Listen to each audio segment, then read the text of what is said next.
to raise awareness about triple negative breast cancer. Let me take a couple of minutes right here. Whether you notice or not, triple negative breast cancer is taking our sisters from us. Triple negative breast cancer especially impacts women of color, black women. That's your mama, that's your wife, that's your daughter, that's your auntie, that's your sister. So this is very, very serious because triple negative breast cancer primarily focuses and kills black women. You may not hear a whole lot about it. Okay, you'll hear about other forms of breast cancer that don't affect women of color the same way. But I want to make sure that if you're interested or if you have someone in your life who you love, ask them, when was your last mammogram? When was your last mammogram? Ask them so that, they can be as safe as possible. We need these sisters. This shit don't work without the ladies. We can't do this without y'all. You already know. So today's show, again, is brought to you by the Erica J. Holloman Foundation. They will be hosting a free event for the awareness of triple negative breast cancer. Again, the event is this Saturday, October the 5th, from 3 p.m. to 6 p.m. Join us at Mango's, located at 7121 Dixie Highway in Fairfield, for an afternoon of music and mammograms. And again, the TriHealth mammogram van will be available for breast cancer screenings on site. So be sure to come out and support the Erica J. Holloman Foundation and learn more about triple negative breast cancer. Don't forget that. Triple negative breast cancer is killing our sisters. It's taking the people that we love. We need more attention. We need more focus. We need more money for research. And, my job is to help them raise awareness. I'm super honored to be working with them throughout this week to promote it. I think that I knew Erica J. Holloman personally. It was very sad. I know her mama. I know her family. Great people, and her mother picked up the charge after losing her daughter. Some of you know Erica J. Holloman, or you know about the foundation. I mean, Cincinnati's not that big, so I just want to remind you. Perhaps you can put this on your radar screen for this weekend. It'll be on Saturday out at Mango's. We know that, that's a black-owned establishment. Perhaps you've been thinking about going out to Mango's because you heard about it. Well, here's a good chance. Here's a good opportunity. Step on out and take someone you love. And, it's just health is wealth. Health is wealth. Nothing is more important than your health. You could have $1 million. You could have $10 billion in the bank, and you would trade that for health if your life was coming to an end, wouldn't you? So that tells me that the health is more important than the money. Okay, so that's this Saturday, and I'll talk more about it before the show ends. All right? Good morning. Good morning to you. It is great to be back. And I don't want to talk about the Bengals today. I don't want to hear no damn whining. What are they, 0-4? Who cares? Nobody cares. I love the Marvin Lewis memes. More Marvin Lewis memes. I told you that we were getting rid of Marvin too early. I told you Marvin should stay. He deserved another whole year, but no, he got to go. He got to go. Because once we get rid of him, everything will turn around. I hope the Bengals go 0-16. Because if the Bengals go 0-16, a couple things are going to happen. Number one, people are going to realize that the Bengals winning and losing has no effect on the day-to-day life of us in Cincinnati whatsoever. And in our community specifically, it don't mean squat. Wins and losses don't mean squat. Nothing. And oh, by the way, I thought that Zach Taylor was supposed to be picking up with the Marvin Lewis Foundation. I haven't really been hearing about it. Maybe they don't call it the Marvin Lewis Foundation. Maybe it should be the Zach Taylor Foundation. I don't know what Zach Taylor is doing in terms of philanthropy, but his ass need to be doing something in Cincinnati. I don't know what Zach Taylor's doing in terms of philanthropy. I don't know what he's doing. I'm sure he's doing a lot, but I'm not aware of it. And until I am, he ain't doing shit. But it is not enough for you to come in here to be the head coach of the Bengals. You're whack as hell as a coach. I don't watch the games, but I see the highlights on YouTube. It's faster, man. I can watch a whole game of highlights in 7 minutes, as opposed to sitting there for 2.5 hours to watch this team stumble and bumble. So I choose the former. I caught a little bit of the press conference afterward, and Zach Taylor sounds just like Marvin Lewis. I gotta be better. You said that shit last week. I gotta be better. It starts with me. We know. We know it starts with you. Stop telling us stuff that we already know like it's some new ish. Oh, I gotta be better. I gotta step my game up. It starts with me. It trickles down. We know that, Zach Taylor. We know that. And my thing is, if Zach Taylor's not gonna bring us no wins, he needs to spread some of that coaching salary around in terms of philanthropy and do something for our children or something like that. That's just me. I know I'm crazy. I know I'm cray-cray, but that's how I look at it. If you can't deliver on the field, at least deliver off the field. And pick up and maybe go a little farther than what Marvin Lewis did with that Marvin Lewis Foundation. Props to Marvin Lewis, man. We always do that with the black coaches. We did that in baseball. We had to get rid of Dusty Baker. Oh, he's got to go. Dusty. He left, and we ain't seen the playoffs since. Be careful what you ask for, Cincinnati, but I told you. Hope the Bengals go 0-16. Because there needs to be a revolution. Here's what needs to happen. The problem is the ownership. That's the problem. I'll leave it like that. We can pick it up later if you want to. 513-873-7134. We should be able to pick our owners. And when I say owners, I'm talking about we should be able to pick who's running these sports franchises that get so much attention, so many tax abatements, so many of our tax dollars. We should have more control over that, but it is what it is. Here's a little bit from Zach Taylor. Not the day we were anticipating having. Came out, we were ready. We felt like we were ready. As the game got started, I felt like we were moving the ball well on offense, blah, blah, blah, blah, blah. To be honest, it starts with me, he said. I've got to make sure the standard is higher than what it is right now because I haven't done a good job. We know that. We know that. We can see it. Team is terrible, man. I don't even know why you watch it. I can't watch losers. I ain't watching no loser. My time is valuable, yo. I'm not spending my time watching no losing franchise. I don't care who it is. Unless it's my peoples. Unless it's them, I'm cool with it. I'll go see my son. Like I said, he's going to be in basketball soon. I can't wait to watch him. And we'll be out there for 20 minutes. The score will be 1-2. That's cool, though. He'll be 5, 6 years old. That's different. These are grown-ass men.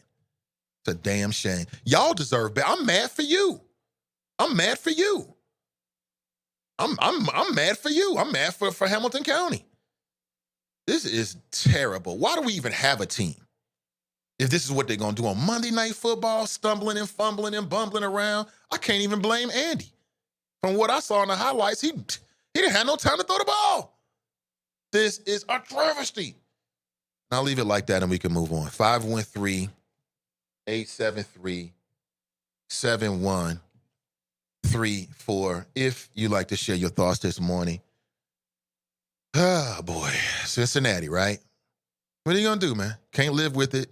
Can't live with her. Can't live without her. What are we going to do, right? Oh, my God. I feel you. Rudy Tootie out there. I've got to be better. Well, we know that. I'm sick and tired. This is what you get paid to do? To come in here and tell us some shit like, I got to be better. Don't do that. Just be better. That's all you got to do. Just produce. All you got to do is produce. That's it. October 1st, y'all. We made it. Oh, God, we made it. How did we make it this far? And the weather, it is hotter than mama outside. How did it get so damn hot? But we made it, yo. We made it to October. And soon November will be here. Of course, next month marks a year to the month for the presidential election. Okay, a year to the month for the presidential election. And I want to talk just a little bit about what may be discussed when during the next Democrat debates. Now, they're going to be in Ohio. Okay, we'll get to that. But along the way, a few other things I want to discuss with you. Along the way, we are awaiting the decision of the jury in the Amber Geiger case. That I believe that case has national implications, in my opinion, in my humble opinion. If you want to get an articulate, learned, someone with some insight, because she is a lawyer, you should join the Is It Just Me podcast group. Donnie Bailey has been following this case, aka Donnie B. And you can follow along with her thoughts. She'll probably talk about it this Friday as well, once we get a verdict. And of course, Amber Geiger is the woman. It's funny, last night my wife was like, make sure you lock the door. Because I have a tendency to keep my door unlocked. I do. Because I feel like, why would somebody come in here and they see me here? I kind of feel like that. And I'm just not a fearful kind of person. I never have been. I mean, it happens. We have to deal with it. But I live with a woman. I live with kids. So it's different. I have to watch them. So last night, my wife was like, you better lock that door, Amber Geiger. We laughed. It wasn't funny, but we laughed because of the irony of it. Like, yeah, you got to lock your doors these days because a police officer might mistakenly walk into your house and shoot and kill you. I'll say it again. Amber Geiger got to go to jail. And anybody who says that she shouldn't is racist, stupid, or you just don't know what you're talking about. You should never be able to walk into somebody's house, kill them, and then use the castle doctrine. The castle doctrine, which, at least in Ohio, and the way I understand it, it means that you don't have to retreat. If somebody breaks into your home, you don't have to retreat. But it wasn't her home, though. And I'll say it again. Amber Geiger reacted the way that you would expect, like you and me to react. You and I've never gone through law enforcement training. You've never gone through law enforcement training. I don't expect you to react in an emergency situation the way that a law enforcement official would react. See, law enforcement can't have it both ways. You can't claim that you're the experts, but then not do what the experts are supposed to do. You can't have it both ways, law enforcement. You can't say, oh, you don't understand because you didn't take the training and we did. We're the experts. But then you don't follow procedure and somebody gets killed and you want to claim innocence. It don't work that way. It don't work that way. Amber Geiger reacted the way that I would expect someone who has never worked in law enforcement to react. She talking about how she was scared for her life. What the hell were you so afraid of? You got a weapon? It's not like you're in some unfamiliar territory. You're at your home. What are you so afraid of? I told you what happened in my humble opinion. Amber Geiger had the attitude, oh, you dare break into the home of a police officer? Oh, you're going to die today. That was her attitude. Oh, I'm going to execute you because you decided to break into the home of somebody who ultimately was a member of law enforcement. That's how I look at it. It wouldn't matter if it was Botham Jean or Jean Botham. It wouldn't have mattered. I think it was a mindset. It was you dare break into the home of a police officer? Oh, you're going to die, Judge Dredd. And she decided to execute that man right then and there because she had options. She had the option to just chill outside and wait for backup. That's all she had to do. That's all you had to do. She reacted the way I would expect a soccer mom to react. Coming home late, jumbling keys, you see somebody in there, you're scared to death. You're a soccer mom. You're a civilian. You should be scared to death. If you're a member of law enforcement, that's not what we pay you for. You're supposed to be the professionals. You're supposed to be calm on the fire. Oh, I was so afraid. Then get the hell off the force. Then if you're that afraid, you shouldn't be on the force. I wouldn't have been that afraid. What are we so afraid of? Scary ass mofos. Oh, scary Terry out here. I'm so afraid of everything but you big bag law enforcement with all the training and the weapons and the backup. Like how many people can make a phone call and 8 or 9 squad cars are going to show up, heavily armed friends of yours? I know I don't have it like that. Do you have it like that? No, probably not. You remember law enforcement? You make a phone call, you got 4-5 squad cars right there at your disposal. They want to know what's up with you. And you still scared to death? Put her ass in jail. Period. Making excuses. Let's talk about something that's going to be a little bit more difficult to talk about. We talked about this 2 days ago, or a few days ago.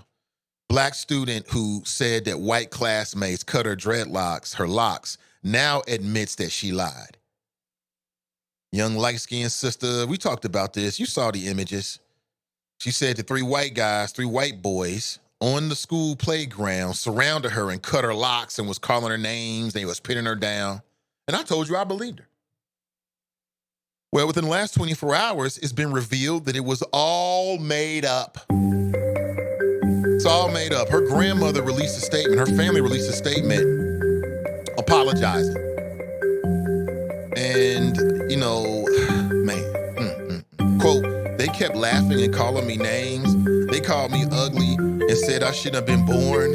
They called me an attention seeker. And she made all this shit up. Amari Allen, 12 years old. Now, I got a 14-year-old daughter. So I've lived with a 12-year-old. I've been 12 years old before. I can remember being 12 before. And being 12 is not, you're not at your apex maturity, we'll put it that way. You're not at apex maturity at 12. So people are saying there could have been some mental illness issues. People are saying there might be some family problems, things like that. And this is real interesting. We're talking about the Emmanuel Christian School. Little bit of unknown little information here, but from what I'm reading, what I gathered within the last 24 hours is that Karen Pence, who is the wife of Vice President Mike Pence, is a part-time teacher at that school. Now, how's that going to play out? I've been reading that there's supposed to be some public demonstrations against this little girl and for these white male students in support of them. And just think about how nasty an allegation like that is. I mean, it can mess up your day. I'm sure these young men were like professing their innocence to their parents. And parents know their kids, right? You pretty much got a sense of what your kid may do and may not do, for the most part, right? I'm betting you down in that community, Emmanuel Christian School, I bet you this is the number one. How could it not be the number one issue? And let's be honest here. She effed up. She did. She did something that makes it more difficult for the next young person at that Emmanuel Christian School who may have a real issue to come forward and still be taken care of. And let's be honest here, in a situation like this, because I dealt with this a little bit with my daughter at her current school where, she was alleging that a student was doing something. And then we hit a little bit of a roadblock with teachers that didn't want to believe her and didn't really want to do their job. That's when daddy and mommy comes in. Okay? So you can get some people in the building that are already resistant to hearing, the complaints, the cries, whatever of students. That's just a normal. But when you add something like this, what's going to be the culture? What's going to be the environment moving forward throughout the rest of the school year? Now, from what I'm reading, let me see here.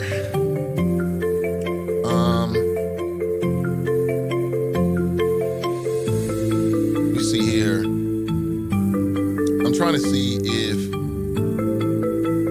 so the parents say that they're going to seek counseling on her behalf. So that little girl, man, she might have to leave the damn school. She don't have to leave the school. And, in no way should the next young sister not be believed because of this. I mean, because it has nothing to do with this particular situation, but it's a bad look. And so I just can't wait to hear drop and all the drops of the world and all these.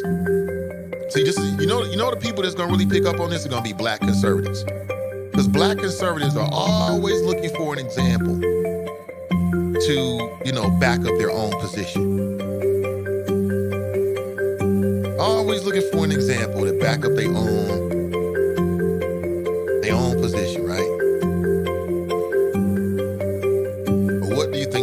Is going to be. And again, this happens to be a school where the vice president's wife is a part-time teacher. It's a part-time teacher. Emmanuel Christian School is in Fairfax, Virginia. It's a private K-12 academy. K-12. That's a difficult gambit right there. K-12 in one building? You got kindergartners, first graders, second graders, third graders, though maybe it's a campus. So maybe the K through 12 is in one building and then you got the middle schools in another building. I'm just not a big fan of K through 12 buildings. Just off the top. I don't like it. I just feel like high schoolers need their space, middle schoolers need their space, and younger kids, elementary school kids need their space. I worked at a K through 12 school and I didn't like it. I don't think it was the most efficient way of using the building. And it doesn't really allow, because again, what a kindergartner and a first grader and a second grader need is completely different than what a fourth, fifth, and sixth and seventh grader needs, right?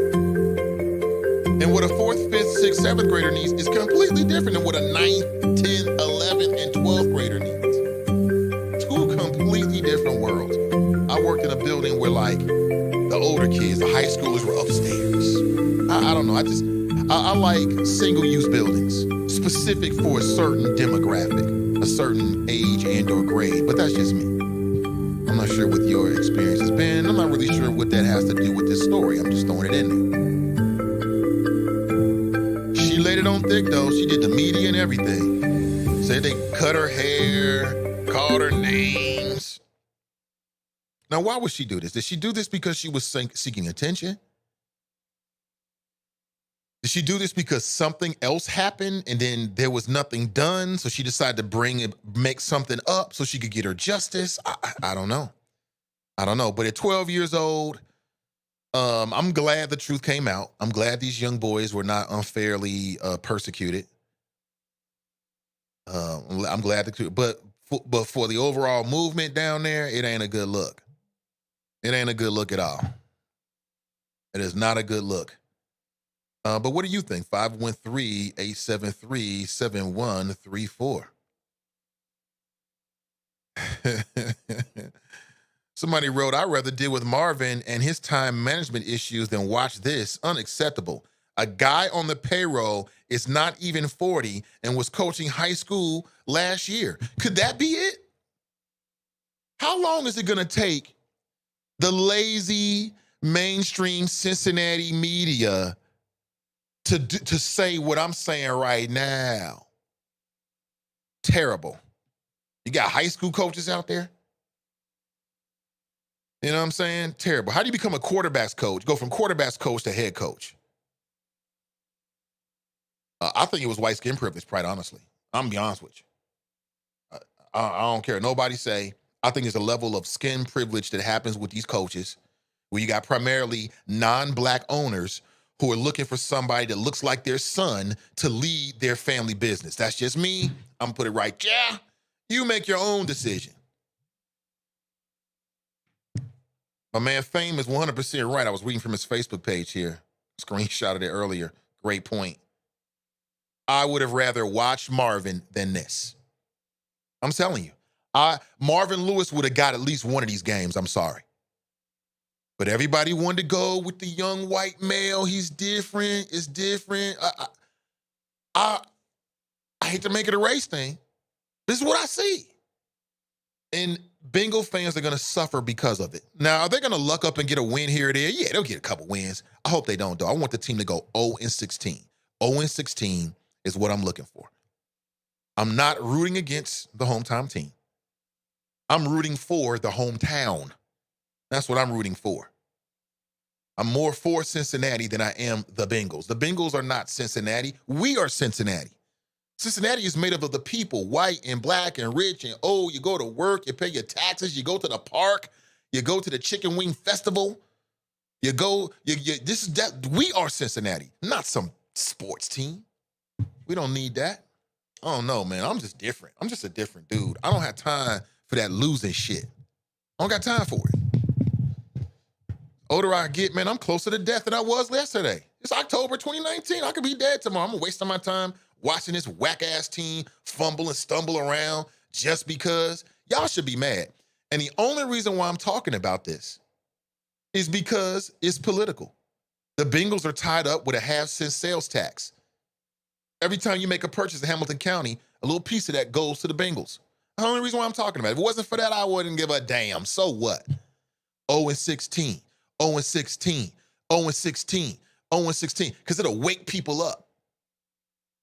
It'll wake y'all up. Oh, it's going to be great. He's going to come in with the Zach attack. Mm-hmm. Sure is. Terrible. Terrible. How long is it going to take? I wish I had media passes to get to the Bengals because I would ask the questions and put them in a way that needs to be said. And if they don't let me come back, fuck it. I don't need to be there no way. So what? Oh, yeah, well, this team shows promise. Oh, there's a lot of good things that happened today. That's Andy Dalton. Well, we did a lot of good things, too. You didn't do nothing good. You lost. Some mediocrity in this city, man, gets to me. We accept mediocrity like, oh, this is good enough because we're here. At least we have a team. Somebody told me that. At least we got a team. Yeah. What does that mean? I'm sure it means a lot. I'm sure I'm missing it. I'm sure I'm missing it. I'm sure I don't get it. I'm sure. Oh, man. I don't think this little girl's going to be arrested or anything like that. I'm not sure if there's any charges or anything. It's just going to be a bad time at that school. She didn't mess up the environment for all the other students there. And if another little black girl comes forward and says she's being harassed, the administration is not going to believe it. They're going to roll their eyes like, oh, boy, can't we all just get along? You know, all this kind of BS. Can't we all just get along?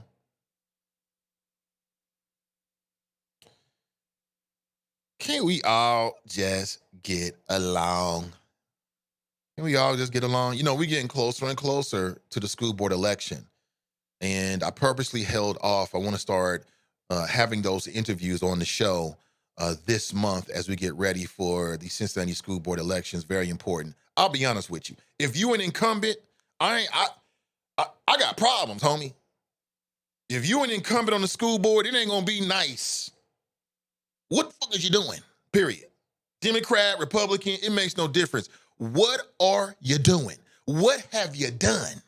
And I don't want to hear no yabba dabba dabba. I don't want to hear nothing about your values. What have you done? We're going to get straight to it when we start kicking off those school board interviews. I'm looking forward to it. And if you're a challenger, I'm a little bit more open. Because right now, if you're on the school board, you got a D. I don't care who you are, black, white, you got a big ass D per the state of Ohio. Why should we trust you to be there? It's very simple. Why should we trust you? And if you're a challenger, you're a non-incumbent, I've got some equally provocative questions for you as well. So get ready for that. I'll put it out there so everybody can know, so you can listen to and or watch the interviews when they happen. Very serious matters here. We ain't got time to F around. I ain't playing no games with you. Ain't got no times for no games when it comes to the babies. Simple as that. Yabba dabba doo, abba dabba. I don't want to hear all that shit. Don't mean nothing to me. Yeah, what you doing? Where should we go here? Oh yeah. Donnie B's breaking it down. So please, if you're into that, if you like that show, if you're into that show, the Is It Just Me podcast. If you are following the Amber Geiger case and you're looking for someone who's got some intelligent observations, check the Is It Just Me podcast group. And in particular, go check out that podcast. It's up right now on Spreaker.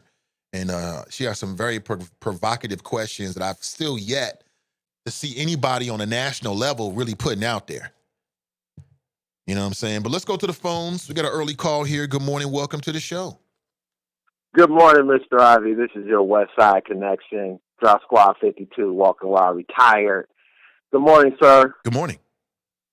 I would just like to offer my viewpoint on the Cincinnati Bengals. And again, I know that's local, but they are a NFL team. And I would like to ask you, sir, because I saw your comment on Twitter about how you're really, really, really fed up with the Bengals and the whole new image that they're trying to start. Yeah. And that's why I want to ask you, do you think that because of the years of Marvin Lewis and the Vontaze Burfict, he got suspended for the whole year yesterday. They won't leave that brother alone. Yeah, but Vontaze Burfict, Pac-Man Jones, being right on the edge of the playoffs and getting to the next level, and a lot of that stuff was just tolerated because people were coming to the game. And do you think that the move of bringing in Zach and this whole new young coaching staff, do you think that's part of them changing the image of the new Cincinnati Oh yeah. with the FC coming in and all y'all talk about the downtown and all that kind of stuff? Oh yeah, for sure, man. So, For sure. okay, Like so they so changed the slogan go ahead. from Who Day to New Day. That was their big Right, marketing push, at least early right, on in the season. New day, right? New coaching, new right. attitude, Uh-huh. same old record. Matter of fact, the record's worse. But the reason I'm asking is because um, I know you're a true Cincinnati guy. I mean, from your heart. So I was just wondering, are were your expectations like real high when Zach came in, or did you know that this was what they were doing? It was going to take a minute to change everything. Just like they did up in Detroit.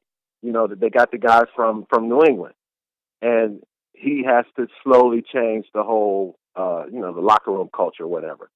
So, are you like impatient, Nate? Because I'm like, it's just get a guy a whole season, Nate. That's all I just wanted to know. Well, I mean, yeah, you got the whole season, but you should also be judged as Right. we go along. I mean, right now, what are they, 0-3, 0-4? So the 0 Yeah, they're 4? 0-4. 0 Yeah. 4. Yeah, they're So 0-4. now Yeah. 25% of the season is done. Statistically, they're not going to the playoffs. It would be NFL record breaking, shattering if that actually happened. Yeah. So Yeah. no, That's I that's think that's it's true. completely fair. I mean, here you are selling us Oh, a new day. We got rid of Marvin because of the losing. I think it's completely fair to criticize them, even though it's early right. on, because of the Yeah. way that they're losing. They look as if they're completely overmatched. Again, I've been Right. watching highlights, not the entire game, so I don't have the best vantage Yeah. points. I admit that. Well, it's a good. It's a good thing. It's a good thing you're only watching highlights because you'd be really mad if you watched the whole game. Well, when I say highlights, the way they do it on NFL on YouTube is they give you not just, I guess highlights would be like scoring and things like that. They give you the most significant moments, third downs, Oh, fourth Nate, I downs, know. Oh, turnovers, things believe like me, that. sir. I I know, Nate. They have like multiple packages of highlights. Right, You got some packages where it's like 9 minutes. right, You got some packages where they're like 25 or 30 minutes. right. So they'll give And you more of the and gameplay it's if you're looking for that, right? And for me, 10 minutes is exactly. great. Like anything less than 10 minutes, cool. I can catch up. I Yeah, know that's what cause, happened, and I yeah. can move on.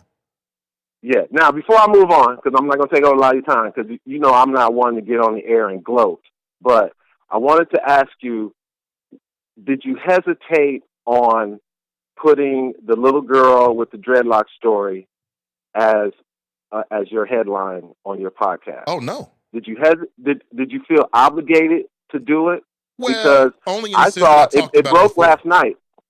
Yeah, it broke last night, Nate, and it wasn't a lot of stuff on the Twitter feeds other than, like you said this morning, on the conservative side. But again, Nate, I really think America is they're just it's almost like they're numb to this kind of stuff now. And again, it's like I've always said, and like I've told you from day one with these type of things that come out. And it's almost like now it's like everybody else is starting to catch on. When a story comes out, it's automatically questioned. And you could thank Jussie Smollett. You could thank the fake news media.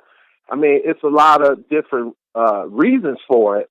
But I was just wondering, you as a black member of the media, of the new black media, and sometimes people in that position, they kind of hesitate to put that story out there because, just like you said earlier before I called, that there's going to be a price to pay, and you got to be willing to not necessarily defend the little girl, but to be able to say, okay, that's that case.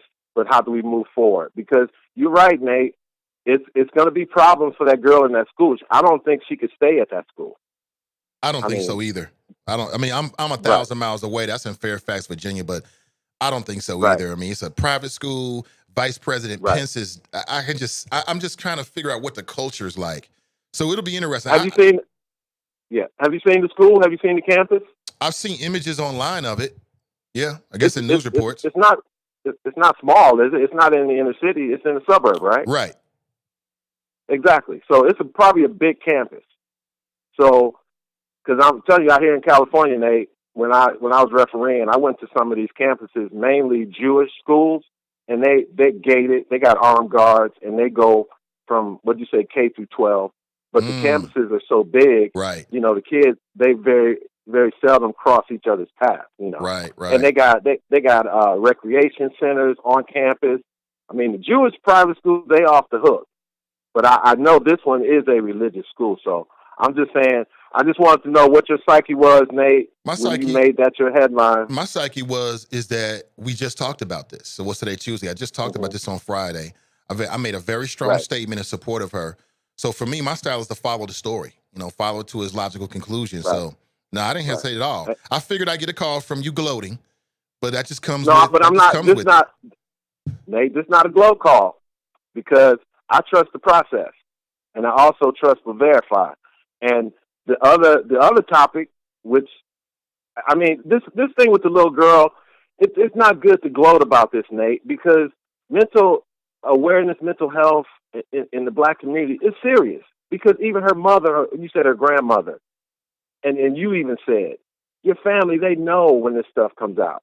So again, Nate, it's just and the fact that a politician's wife, who happens to be the vice president of the United States, is working at the school.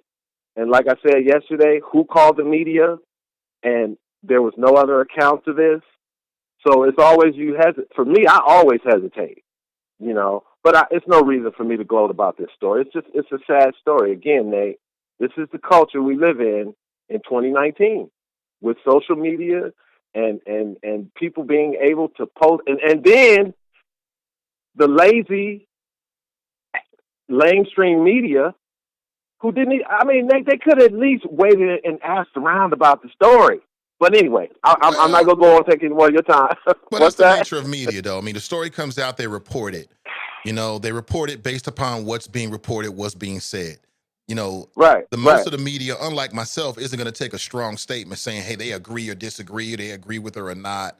right. I took a strong statement for because I believed it. I'm like, man, I can't see this little girl making that up. Yeah, But I was wrong. yeah, yeah. And then the Nate, you remember the story a couple of weeks ago about the officer on the school who took the little girl to the police station and supposedly fingerprinted her and stuff. The 6 year old, I don't think she was fingerprinted, was she? I thought she was just. Yeah, but when the story came out, when that story first came out, I didn't believe it.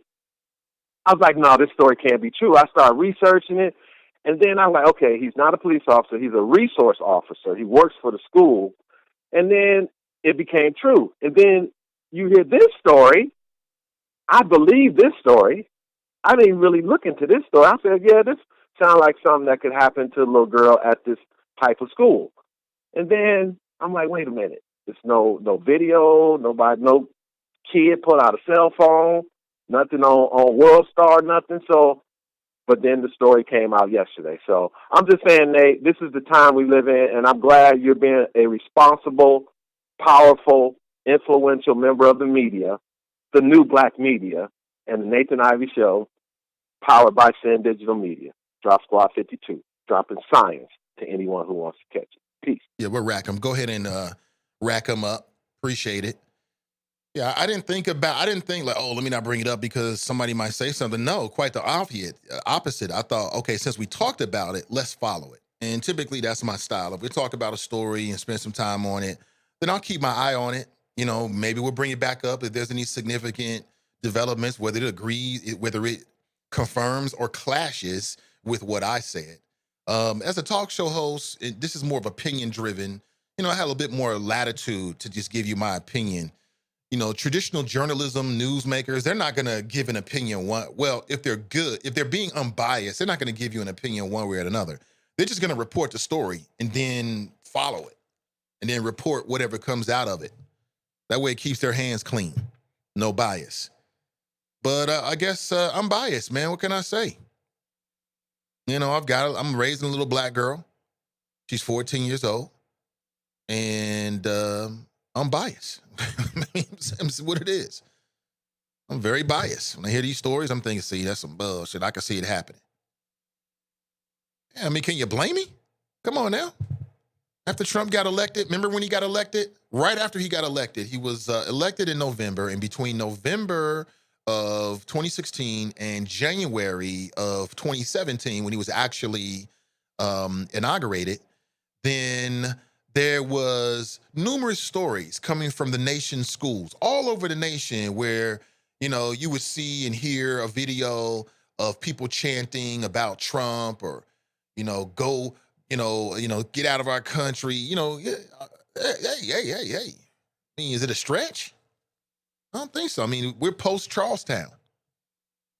White male that ran over a white female with a car over ideology. He ran her over with a vehicle because of an ideology, a hate-filled ideology. Yeah, white folks killing white folks over the ability to be racist, to spew that toxic form of a mindset into the world. So, I mean, is it a stretch? I mean, here we are in the middle of an Amber Geiger trial. So there's a lot of stuff going on, and maybe they all played a factor into my opinion. I readily admit that. And it's going to happen again because I'm human. It's going to happen again. I'm going to tell you that right now. And I like to think this about myself, although it may not be 100. I like to think that if I'm wrong, I can admit it. It may take me a while, but I like to think that about myself. So let me have that, please. Can I have that, please? Look, I ain't trying to get into no long conversation about the Bengals. I said what I had to say. I'm gonna leave it like that and move on because to me, it's less about the Bengals and it's more about the investment that we as taxpayers have made. I'll say it again: the X's and the O's, all that. I don't really care about none of that. What I'm caring about is we could take that half-cent sales tax because you only got so much that can be used, right, to raise revenue when it comes to Hamilton County.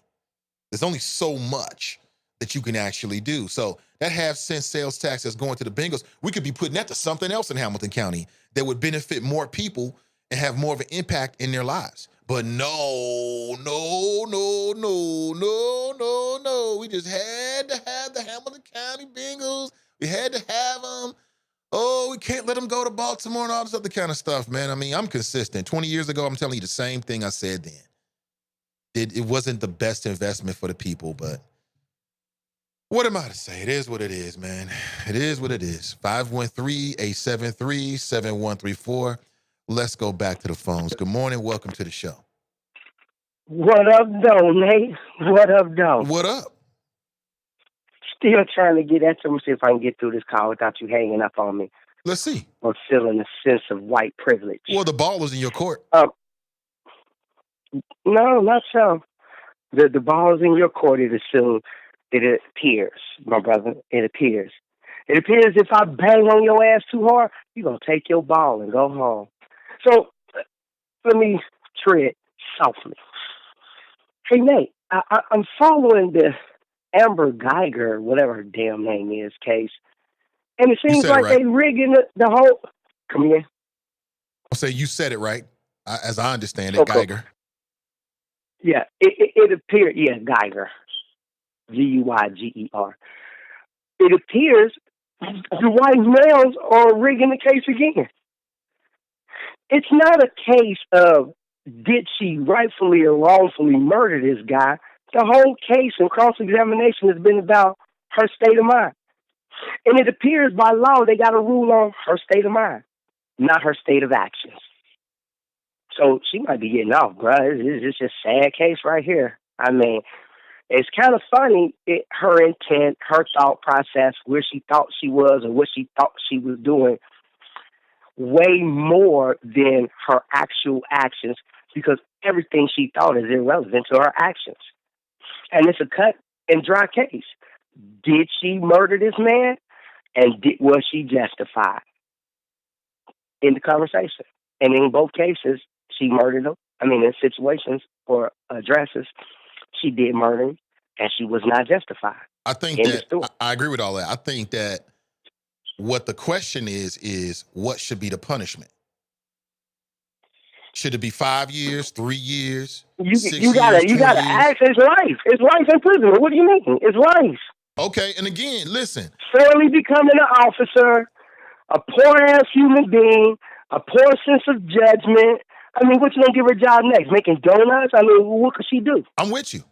I'm with you Fuck go to 100%. prison That was my for a initial long thought. ride. That was my initial thought. And then I talked with somebody that gave me another way of looking at it, and I thought it was fair. So let me share with you. Let me see. Let me hear what's fair. So the issue isn't whether she did it or not, because we all know she did it. She admits she did it.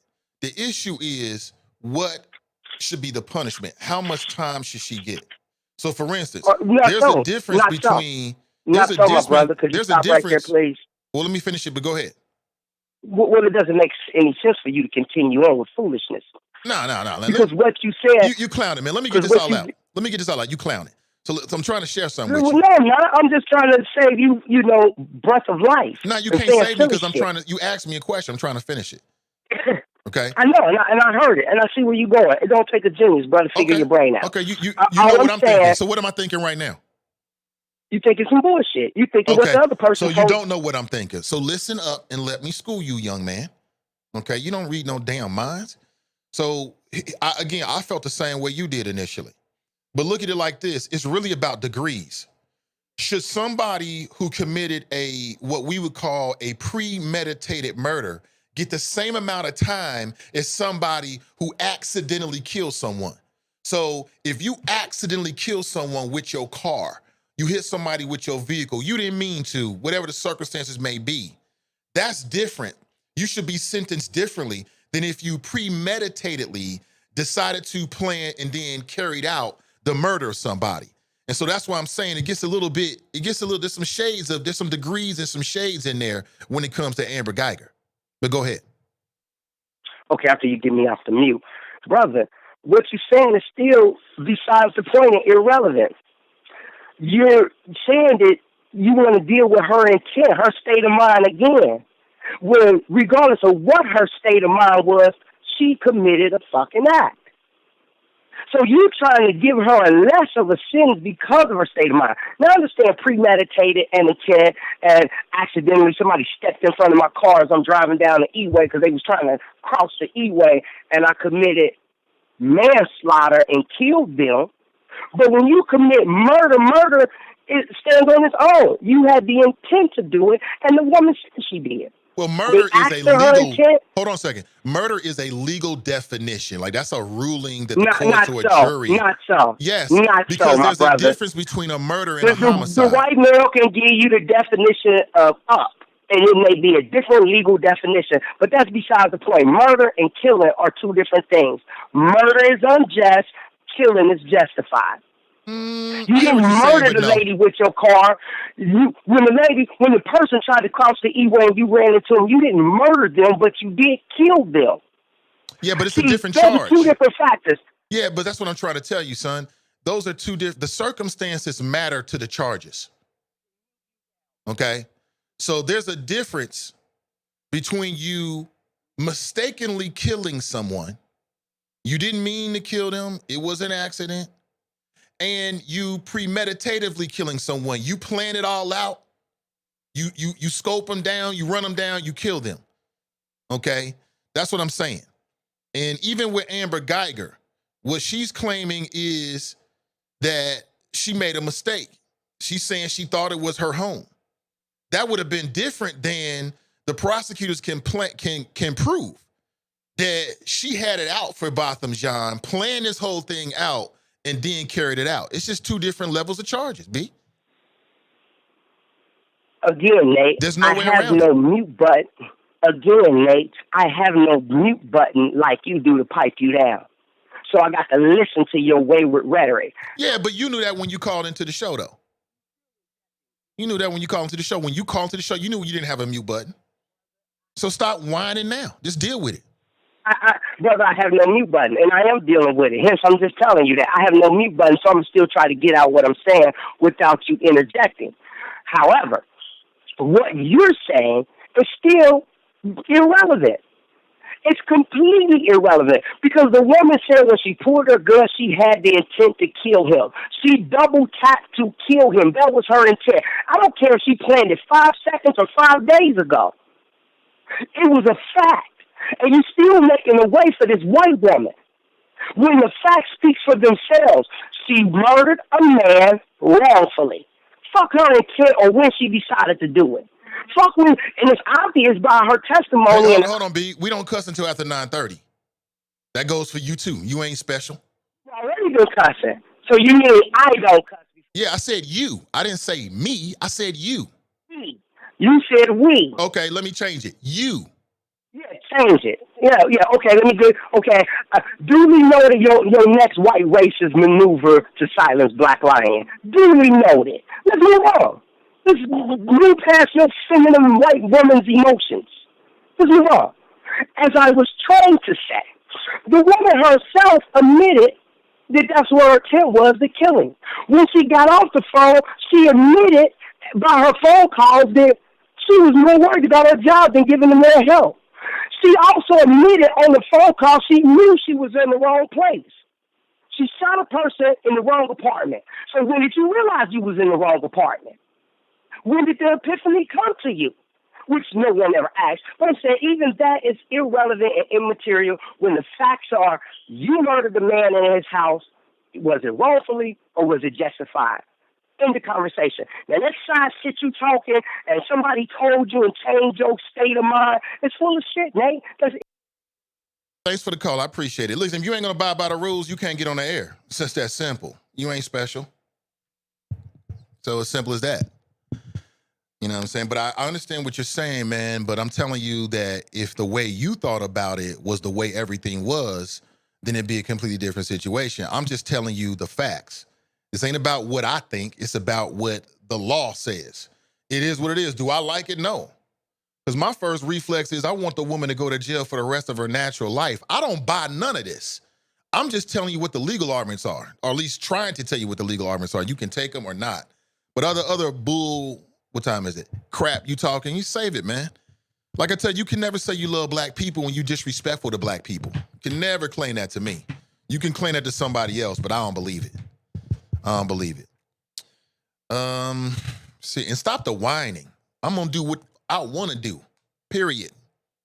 Cut you off, turn you down. I'm gonna do whatever I want to do. I treat you differently because that's what you warrant. If you don't like it, don't call in. But don't call in and start moaning and complaining because you don't like the way I do what I do. This is what I'm doing. Period. I pot you down because you won't shut up. You know, that's real simple. I'm going to keep doing it. And if you don't like it, don't call in. If you do like it, keep calling in. You're always welcome, but I ain't going to change the rules for you. Must be losing your mind. But, see, let me catch up here. I haven't even greeted the choppers. Have not greeted choppers. Listen, it's 9:03 a.m. this morning, and this is Breast Cancer Awareness Month. I want to remind you about an event coming up this Saturday. It's the Mammogram Jam. It's a free event for the awareness of triple-negative breast cancer.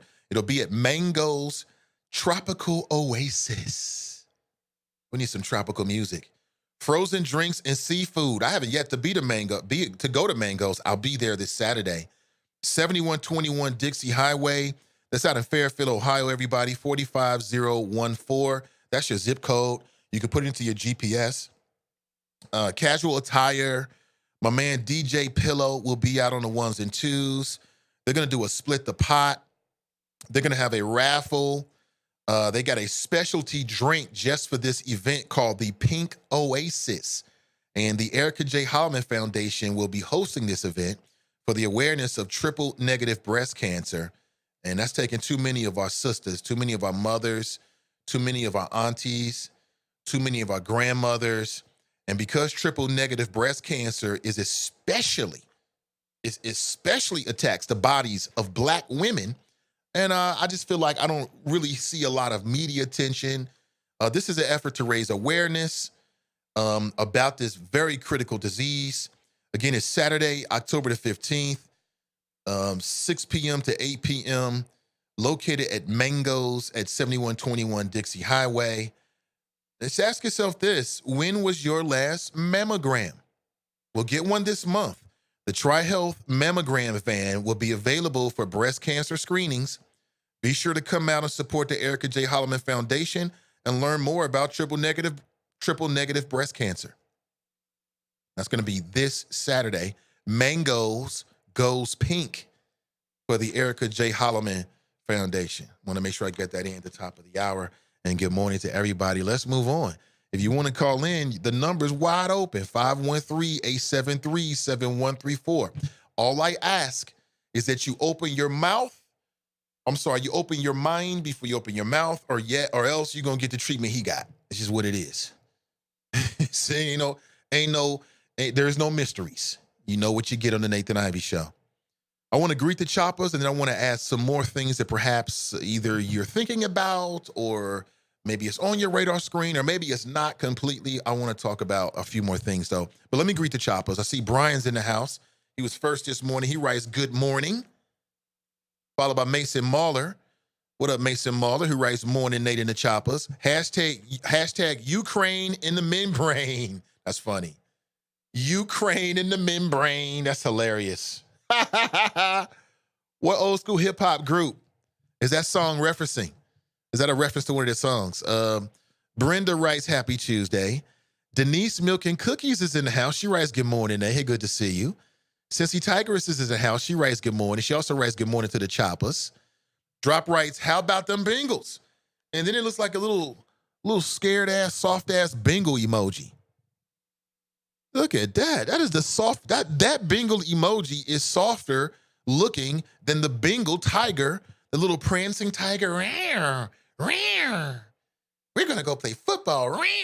That's what the little Bengal mascot looks like to me. It's not ferocious. It ain't ferocious.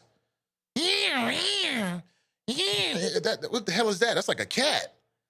Now, if you look at the Carolina Panthers, that's a ferocious looking tiger right there.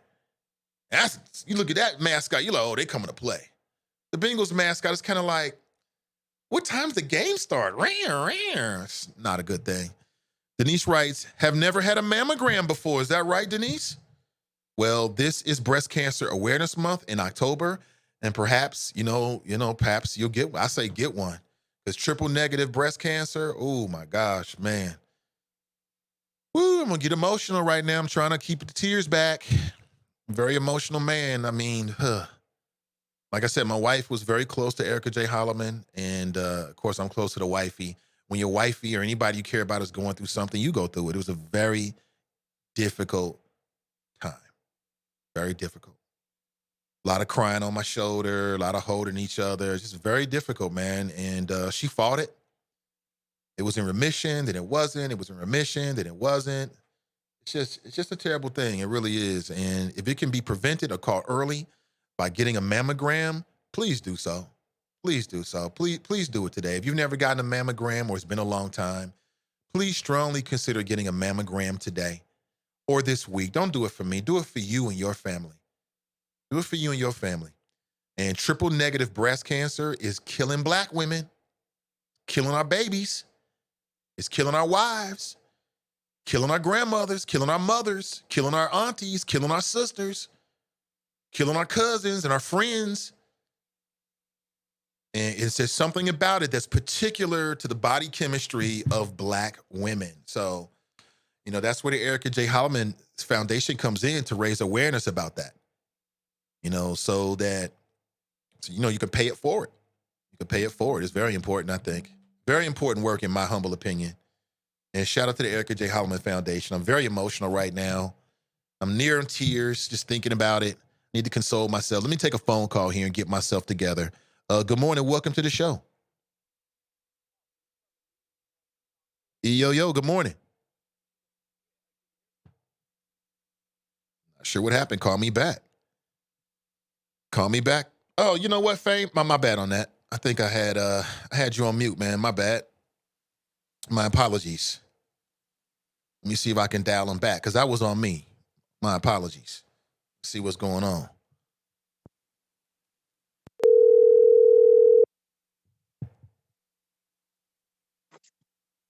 Yeah. Yeah, my bad on that, Fame. It was all on me, man. Okay, yeah. Sorry. You probably had it still potted down from the previous caller. I did, actually. Yeah. Because I'm thinking, like, I ain't the call to be going to if you need some damn Solons. I ain't here to bring that to you. You know me, I'm going to give it to you raw with no chaser. Well, go ahead. Knock it No, out. but it ain't nothing about that. I do feel for you guys. Um, losing a friend like that or I don't even know if they lost. I didn't even get the whole story, but Yeah, she did pass. She did yeah, pass. I seen somebody, for lack of a better word, kind of wither away from that illness. You know what I mean? They just losing is everything, but you know what I'm talking about. But anyway, um, let's tell the truth and shame the devil. Last weekend, that black female judge, she refused to let Amber Geiger say something in front of the jury. And Donnie B was like, I forget what it was, but she was saying how great a maneuver that was by the judge.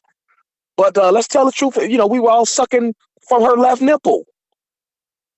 Black female, but apparently she got the call. You know what I mean? Either through a direct phone call conversation or some type of note, something. Geiger's got to walk. You understand what I'm saying? Because under that council doctrine that they're talking about, she thought she was at home. Then every kick though in the projects can be seen as the same way. Because all the buildings, all the houses look alike in the PJs, right? Are you there? Yeah, I'm here. Yeah, I mean, don't every door in the PJs look the same? Everybody will be saying that now. Mm-hmm. I thought I was at home, when they pull and kick doors. Mm-hmm. You see what I'm saying? She just gave her the number one out clause in legal history. Yeah, she did. You know what I'm saying? And I think the judge got a call. Like, hey, you were elected to this court. That's great. You're giving all the inner city urchin all the low bills. That's great. But when it's time to do this real work, you will take orders. And my thing is, how can you use the castle doctrine when you're not even at home? She should totally be excluded from it, in my opinion. It make it make sense to me. You can't use a calc. I thought I was at home. Okay, well, I walk into a bank and snatch out some money. I thought I was at home. I live like Scrooge McDuck. You understand what I'm saying? I mean, the whole premise of it makes no sense at all. And this little black girl, she played me. I ain't speaking about y'all, everybody. She played me. I have a daughter around that age. You know what I'm saying? I felt for her, going to that school because my daughter goes to a school like that. Where she's like, one of a few only colored kids there. You know what I'm saying? Just a handful. And, hearing that story, and I'm just seeing it, 3 little white boys holding her down, messing with her, cutting her hair. I felt for her in the wake up this morning and realize that she played me. Well, first of all, she's got to get removed from that school. She's a Christian and lying, telling tall tales. She's got to get removed from that school. And the dad needs to sit down and have a chat with her. Like, what are we doing here? Do you just miss going to school with black people or something? Why would you make why? It's kind of like Skylar Richardson's dad said to her, did you really think you were going to get away with something like this?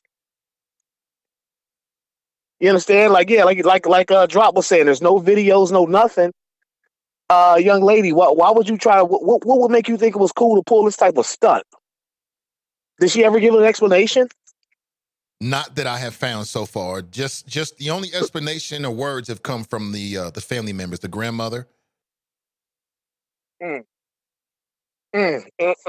grandmother and the aunt have spoken with the media so far. Well, what's the dad doing? What his punk ass doing? It's a damn good question. It's a very fair question. I don't know. We always talk about what would happen if dad was in the home, blah, blah, blah, this and that. Well, dad's in the home. And he's raising a liar. This little fake ass Tawana Brawley stuff she just pulled. She need her butt whooped. No, she don't. No, she don't. I'm sorry I said that. I don't believe in violence against children. I take that back. I strike that from the record. Okay? But, as far as the Bengals, I mean, like I said, keep in mind that there is a guy who was coaching Moeller High School on the Bengals coaching staff right now, and he's not even 40. I don't think he's 35. Can't think of his name, but those of you all familiar with GCL Sports, Moeller's high school head coach last year. He's on the Bengals coaching staff. That's the type of gravitas in the industry that Zach Taylor has. That he's got to reach out to high school coaches to come fill out his coaching staff. He knows nobody. This was just, I hate to say it because I actually like the Brown family outside of the way they run a football team. I like their hustle, I like their ingenuity, I like their cunning. But this was white privilege working at its finest. Hiring this young white guy. And then Booger McFarland, the announcer, the black guy who's the announcer on the Monday Night Football last night, talking about some, they were talking about how young Zach Taylor is. And he's like, well, the age of the coach don't bother me. I just want somebody. I'm like, nigga, stop. Oh, sorry. I'm like, bruh, stop. Good and damn well that the age of the coach matters to you. You respect somebody who looks like they know what they're talking about because they're older. Zach Taylor, you look at him and he looks like a high school math teacher. I was like that in high school. We had a guy who was our assistant baseball coach. Matter of fact, his dad used to coach for the Reds, Helms. His son, his oldest son, Tommy Jr., he was like one of our assistant coaches. He's like 21, 22. I'm 17. I didn't like his attitude towards me. I told the coach that, like, he's too young to be coming up, talking to me like that. We'll still fight. Like that. And I think the head coach, who was a legend in Ohio, he kind of, told him about it. And I noticed his attitude towards me changed. So that stuff about not caring about how old the coach is, that does matter.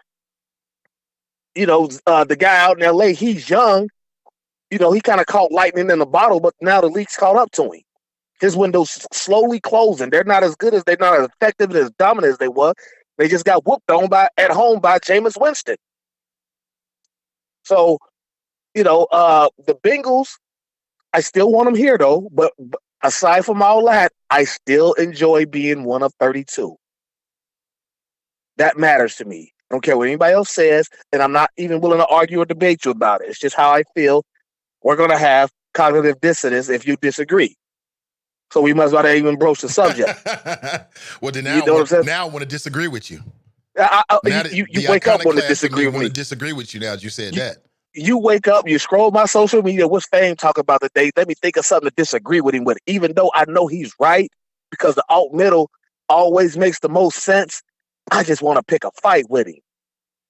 Well, the thought process isn't exactly like that, but close enough, I guess. Yeah. It ain't an exact science, but that's what you do. I represent the real, me and my brethren. But yeah. I wouldn't say that shit at all. You can't cuss before 9:30. Damn it, excuse me, sorry. And you just did it again. People got their kids in the car. But hey, that's all I got for today. It's been real. I had fun, and I'm waiting to take a bite out of the Mason Squalor. Oh! We'll go ahead and rack them. Good call. So now jurors can consider the Castle Doctrine in the Amber Geiger murder trial. I can't wait to talk to Donnie B about this.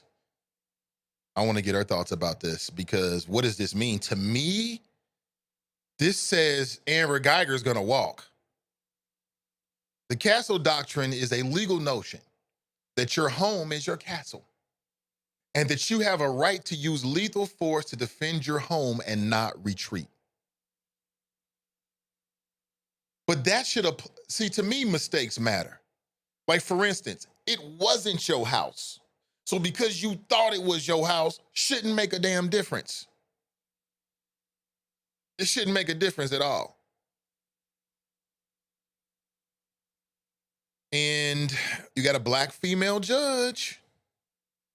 That's what he was talking about, saying she must have got the call. So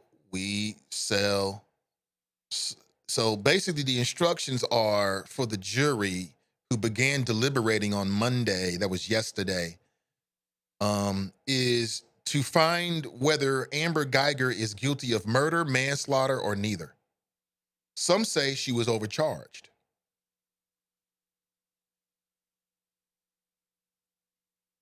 Prosecutors objected to applying the Castle Doctrine because Geiger was in Jean's home, not the other way around. But the judge allowed it, and the defense leaned on it.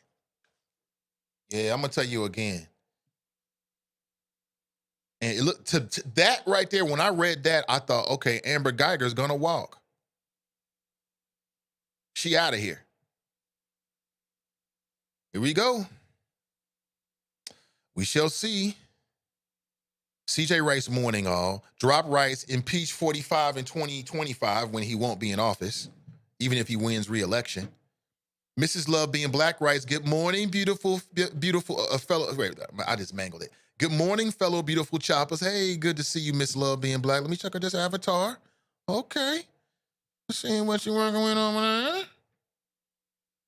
Tony Huey said it right. He says the castle doctrine on someone else's castle. Wow. Right.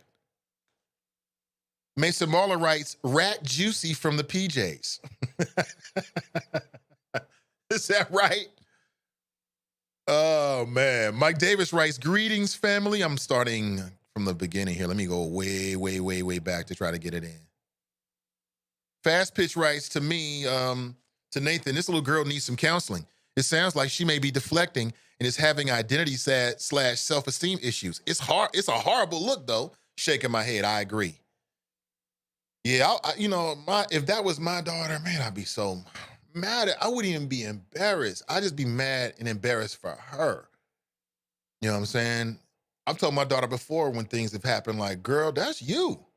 I don't go to that school.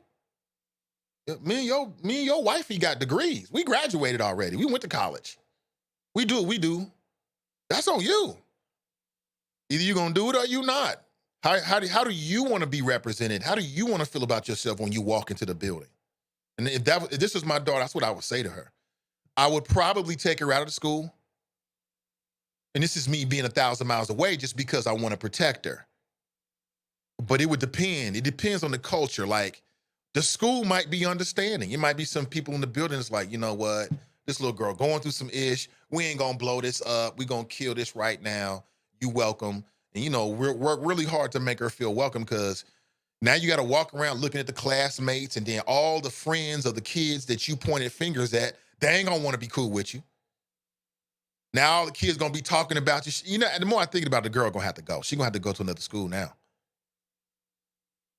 And that's why I tell my daughter, man, watch the things that you do because daddy and mommy is here. And yeah, we can do things here or there, whatever. But the actions that you choose is what's going to determine how you feel and what opportunities come your way. That's on you, boo. That's on you, boo. That's a bad situation. I would get her counseling. And then if it was my daughter, I'll be honest with you. If that was my daughter, I would feel a profound sense of responsibility. Because, check it. I would look at it like, what am I doing or not doing in my house? What am I providing or not providing in my home environment for my children that will open up the door for her to do something like this? Because this is nothing more. Let's call it what it is. This is either one or two things. Either this is a malicious attempt for whatever reason to, mess with the images of these young boys who deserve apologies for not doing anything, if in fact that's what happened. Or this is a cry for help from this young girl. And she's doing this because she's trying to get mom and dad's attention at home. So that's how I would take it. My daughter is done, and she's such a good girl. She's only had one or two issues there, but I always take it personally. I always ask myself, what the hell am I doing or not doing? What am I providing or not providing in my home that would make my daughter do this? Or if my son does something, that's just, I think all parents do that. Like, I don't internalize what other people's kids do, but I definitely internalize what my kids do. I'm a big believer in that. Like, some people in the black community, every time somebody black do something, it's like it happened to you personally. I ain't on that bandwagon. Yeah, I ain't do that. That was them. But the people in my house, how could I not take that personally? That's a reflection on me on some levels, whether I want it to be or not. So that's just a real bad situation. It really is. I would hope the best for that kid and those young men involved. Because think about it. Here you are getting national attention, saying in the age of Trump that you didn't cut this black girl's locks. The other black kids looking at you like, cut my locks. Do that with me. That's biblical, man. That's bearing false witness.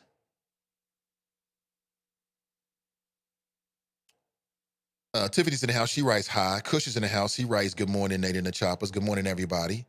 GAH writes good morning, good people. Good to see you. Tony writes good morning. Shout out to Erica, my wife Soror, and my old friend from high school. Oh, Tony. You already know it then, man. Here to that for sure. Just a very, very bad situation, man. Triple negative breast cancer. Just put that on your radar screen.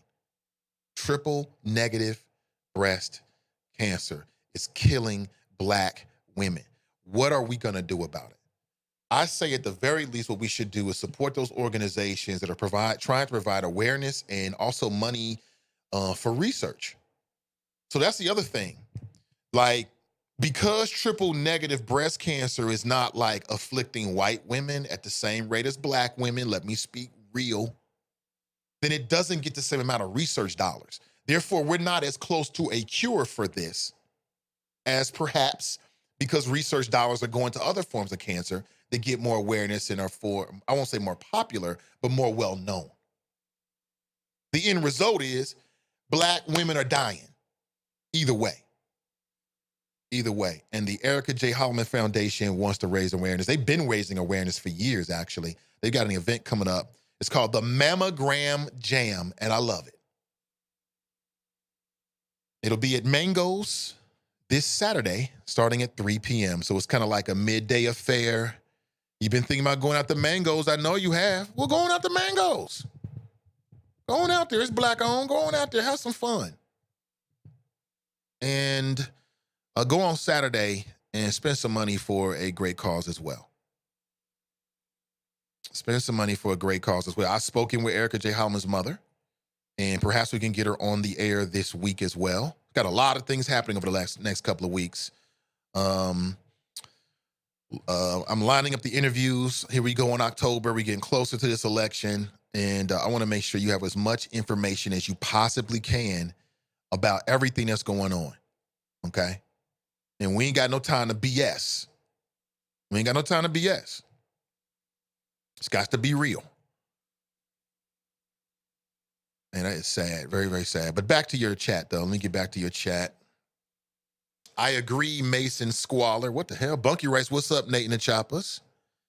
Is today the date for Glenn versus Fame debate? Any day we can do. All we need is a topic. And I'm sorry, a lot of things going on. I haven't sat down and really devoted any time really to figuring out a topic, but I'll leave it open to you. I just don't want to talk about no damn Ray Caruth. Even though I'm not doing the talking. Clues in the house. He writes, good morning, Nate and the Choppers. Good to see you. Did you get my text? Hopefully so. Since Tigers writes, they're pursuing this idea that she perceived it to be her home, the tensing defense. Ashley writes, good morning, Nate and the Choppers. Oh, I'm loving this avatar. Look at that. That is beautiful. Look at little baby Chopper right there. Oh, I love it, man. That is beautiful. I love it, Ashley. Kush writes, Mango's is a nice spot. Haven't been out. I'm definitely going out because I want to support J. Raj. And I just want to support. So I'll be there Saturday. Looking forward to it.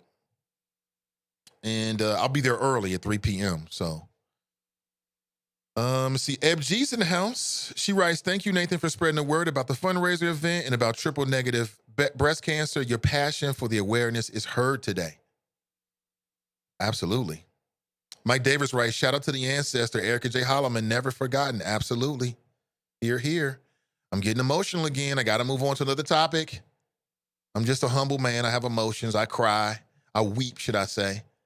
Like Michael Baisden said, men cry in the dark, and sometimes on the radio when it's appropriate. Oh, man, very difficult, man. So difficult to deal with people passing and this damn cancer taking the people that we love from us. Oh, man, I just pray every day. You know, when I think about my wife, the mother of my children, my daughter now, you think about this stuff. And if a mammogram can save my wife's life, if a mammogram can save my daughter's life, my mother, my sister, then I would always choose that. Always, man. Always. Drop writes, little black girl lied about the attack in the playground. Yes, she did. Drop writes, another case of race hustling exposed. I don't know if this is a race hustling case more than it's a little girl who may have some issues. She seemed like a very pretty young woman, very attractive young girl with her beautiful locks. And I'm just wondering what's going on at home that would make her do something like that. Because to me, that's a reflection of home. Right, wrong, or whatever, that's how I look at it. I think that's how we should process it.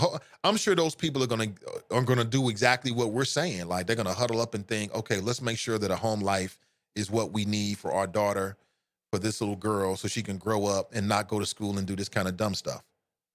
Because that's extreme. That ain't no small case. You lying on somebody and you gonna go to the news. She was on the news and everything. That ain't no small thing. So I know her family was mortified. Wouldn't you be? Like, oh, is it 9:30? God damn. What? Damn it. What is she doing this for? We'll see. Fame writes, just remember the Bengals have a coach on staff receiving an NFL check and future pension who is not even 40 and was Moeller High School's coach last year. If I was in the NFL, it would be hard for me to. See, Fame says something I want to challenge a little bit. Age matters. It does. Experience matters. In my 40s now, I'm much more intelligent, I think, experienced than I was in my 30s. However, I've met some people in their 30s and 20s that's pretty high functioning. And they've got it together, it appears, from the outside looking in. So, you know, Sean McVay, it's not, so the point I'm trying to make is you can be 35 and be outstanding and you just good, you know, whatever that means in terms of the NFL. It doesn't mean you should be excluded from the opportunity, in my humble opinion. Just because your age matters, it does matter.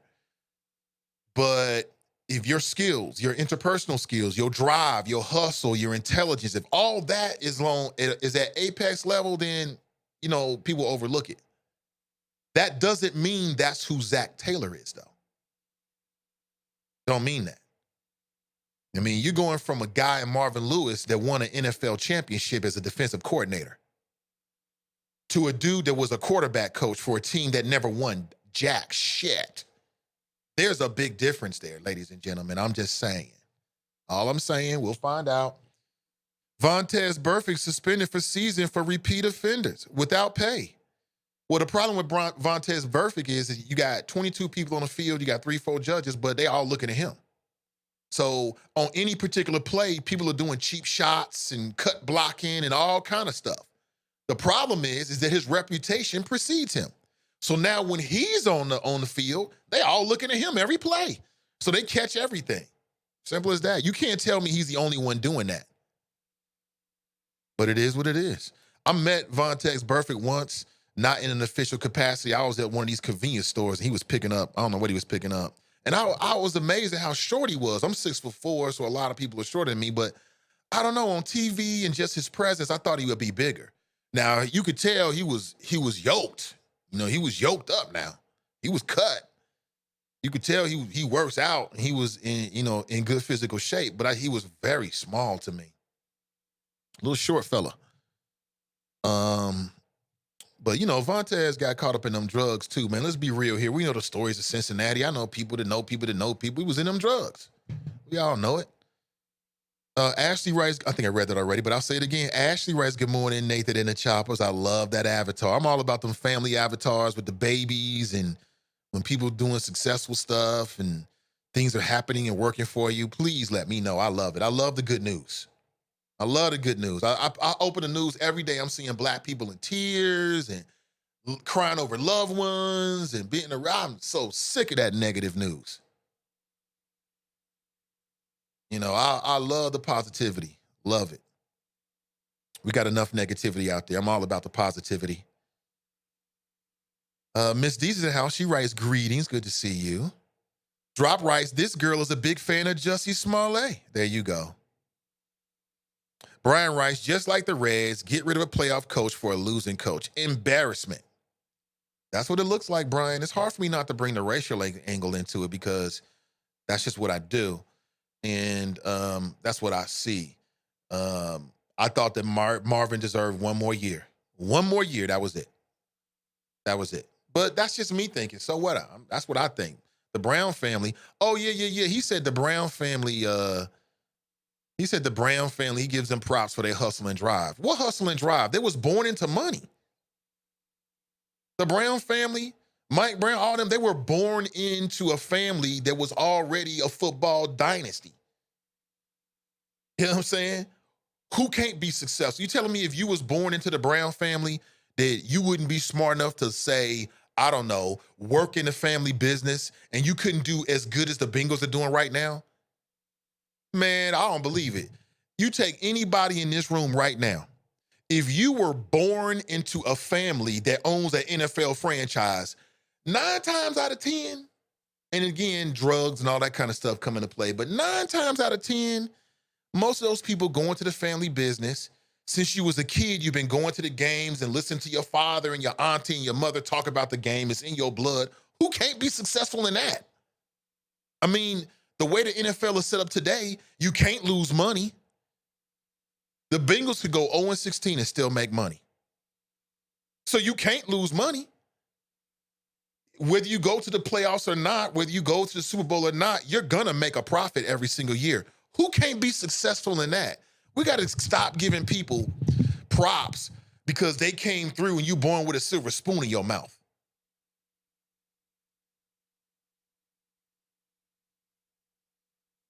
I mean, come on, what am I? You got members of the Brown family who've never worked in any other job before. Was the daughter? She ain't never worked nowhere else before because she don't have to. Talking about, oh, I give them props for their hustle. Man, I give people props. Listen, I give props for people. Because listen, I think even born with a silver spoon in your mouth, depending on the circumstances, you're going to have to hustle for yourself. You're going to have to hustle. But I'm just saying there's a different kind of hustle from somebody coming from a family that was financially insecure. Maybe you're the first generation graduate, first person in your family ever to go to college. That's a different kind of hustle and drive. I'm sorry. That's different. I give those people more props than the people born with silver spoons in their mouth. Because you born with a leg up. And that's part of my problem with Cincinnati. From what I see the same old people making money. We need some new money millionaires. We need. Bunky writes, Zach attack, right. The NFL loves to have a white guy in control of all those big bucks. It's all for the visuals. The Bengals are bums. We have a Silicon Valley ass coach. He's shook. Well, I tell you this much, man. I ain't happy with what I see. And I'm not happy for the investment of Hamilton County. That's what my issue is. We have invested 20, 25, 30 years on a contract with this whack-ass team. We can't get rid of the coach. We have no control over what happens. And they got control over what happens on the damn banks. Who decided to give the Bengals this much control? Oh, Jeff Birding. Oh. Get me started. GAH writes, Nate, did you hear about the break-in at Walnut Hills? Have you heard it on the radio this morning? No, I have not. There was a break-in at Walnut Hills? Hold on here. Break-in at Walnut Hills. Did not hear about that. I hope everybody's okay. You said that nobody was there? Okay, great. We don't need no issues at Walnut Hills. We want those kids to go study and graduate, and that's it. No, I did not. If you have a link, please send it to me. I'm on Bing right now, which is I don't like them search engine. Bing anyway. Let me get out of here. Who put this on my computer? Let me see here. Let me look this up and see if I can get some news. Here it is. Wanted High School break-in suspect. This idiot broke into Walnut Hills. It's like is this 2 black men or 1 black man? The break-in was September the 7th, so this goes back over into last month now. Police didn't say what they stole. I mean, what are you going to steal? Some computers and stuff, some monitors? What idiots. You and then how you gonna break into Walnut Hills or anywhere you don't got a mask on? Oh my gosh, this fool. Not a smart thing to do, B. Not smart at all. Thank you for the line on that, and I appreciate it for the heads up. Who was that? GAH. Thank you so much. Appreciate that. I bet down the dial they're giving Taylor every excuse in the world to why he needs more time and blah, blah, blah. Marvin should still be here and Dalton needs to go. His game management is horrible. In spite of the O-line looking ridiculous, even when he has time, he can't make every throw. Brian, you're so right, man. I mean, the reason why I got off the Bengal bandwagon was Andy Dalton. I told you this on another radio platform many years ago. I am emotionally divested. I unplugged from the Matrix. It's nothing more than sports entertainment. And now for me, it's like 7, 8, 9 minutes at a time. I don't have time to invest in that. I'm not investing my time on a weak ass team that I already know is not going to come through. I can watch, man. I got a Fire Stick. I got a Fire Stick at home. I can watch all kind of shit rather than be not entertained by watching my hometown team run around like the Bad News Bears. Hell, I take that back. The Bad News Bears was better in their division than the Bengals are in their division. They need to get Goldie Hawn out there. Let's replace Zach Taylor with Goldie Hawn. The team will do much better. Much better. Mason Marler writes, Marvin went 8-8 in his first season after taking over a team that went 4-12 the previous year with freaking John Kitna as his QB. Zach Taylor and the Cincy sports media is full of ish. They did the same caping for Brian Price after Dusty Baker was fired. Yes, they did. And Brian Price was horrible. They did the same thing. Like I said, when is the sports media? And I'm going to tell you why. Part of it is the Bengals spent a lot of money. So, for instance, if you turn to like 700, 55K, 1530, 55 KRC, they make money with the Bengals. They're the Bengals' official sort of broadcaster. Now, when you have that kind of relationship, you always want to be real, but you are mindful of what you're saying as well, because you don't want to go so far that the Bengals are like, well, damn, we don't need you. We'll go somewhere else. That's a lot of revenue. That's part of it. And then there's a whole lot of ass kissing in this city. It's a whole lot of ass kissing that just irritates the shit out of me. It's after 9:30, so we can be adult now. Black Lion, you can call back. I don't want to hear no damn N-words, but if you want to call back in and curse now, you're more than welcome to. What I would suggest, bro, is that maybe you save your calls until 9:30. And then you can get it in the way you want to a degree. You give some people an inch, they're going to take a mile. But Mason Mahler, facts, and more facts. Facts. Thank you for the link, GAH. I just see it. I'm seeing it right now. Check out the avatar we rolling with, man. Who is that? Who's that on your avatar, GAH? I'm just curious. If it's none of my business, just let me know. I'll move on. Nate, you're caught up in height for some reason. Yeah, I am. I'm 6'4", so yeah, I am caught up in height. I am. I admit it to you. Yeah, I do like being tall. But not in the sense of like thinking that short men can't do their thing, because that ain't true at all. I don't feel that way about a short man at all. I don't even remember what I was talking about. I was talking about Vontaze Burfict. Yeah, I mean, I watched the games. Vontaze Burfict looked bigger than life. I was just saying that when I met him, I was surprised at how small he actually was compared to me. You know what I'm saying? I wasn't saying nothing other than that. I mean, he's a professional athlete. He probably picked me up and bench pressed me 100 times. Not, but I'll just say it. You know what I'm saying? So no, nothing like that. It's a lot of short dudes in the NFL. Steve Smith. Steve Smith was a dog, 5'9". I played against dudes that was short. They was dogs. So no, I don't have no problem with a short guy like that. I don't look down on short men. I mean, the height means really no difference to me. I was just saying that about Burfict. That's it. Bunky writes, hi, I'm Nate. I'm 6'4". See, there we go. I'm having an honest moment with you. You're going to take it like that. Okay. I guess I stuck my foot in my mouth, but I want to make sure you know where I'm coming from. I ain't trying to hate on those short guys. I don't have no reason to. I'm comfortable because I'm 6'4".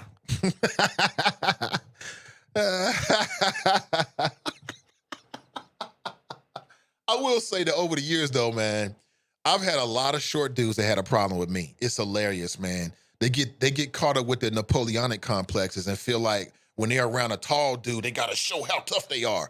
And I think it's the funniest thing ever, man. I be cracking up inside. To me, it's weakness.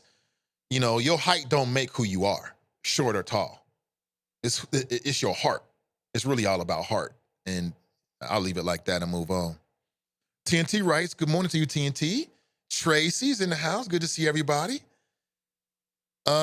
She writes, Mike Brown took the cheap route with his coach. They holding on to Andy Dalton because they don't want to live with the fact that they made a bad investment. But Andy ain't getting no better. So prepare for the L season. # boycott continues. Yeah, whoever drafted Andy Dalton was wrong. He was not the iron. He's a good backup. That's it. But that's what we do in Cincinnati. Like, I don't know if that's the mentality of the team or not. What I think is that they invested in Andy Dalton because he was good enough. Like, every once in a while, Andy Dalton come out with a great game. And it's like, damn, if he could just do this every game, but he can't. That's the difference between good and okay. Great and okay. Great is consistent. Anybody can be a flash in the pan. Anybody can get 100 yards here, 200 yards there, 300-yard game. But greatness, and no matter what you do, is defined by consistency. Anybody can be a flash in the pan. You show up for a little while, you hot, and then you gone. What's that? Can you endure over time, years? You know what I'm saying? That's what greatness is, like Tom Brady. That man was born to be a quarterback. It is what it is.